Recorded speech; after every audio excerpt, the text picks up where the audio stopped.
What's up, everyone? It's me from Mezix, and today we are going to look at something different. It is about, you guessed it, HTML styles.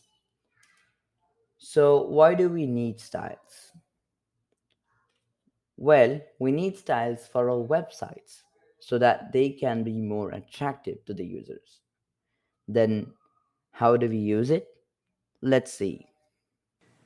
So now I'm in Visual Studio Code.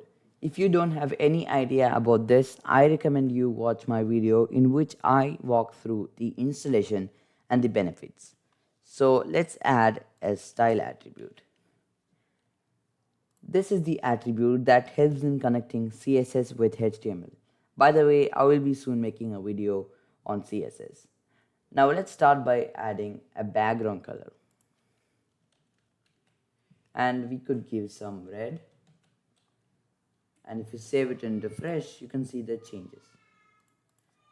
Now let's change the color of the text. For that you have to type color, and let's give some yellow again, and now you can see that our text color have changed. Now let's change the font.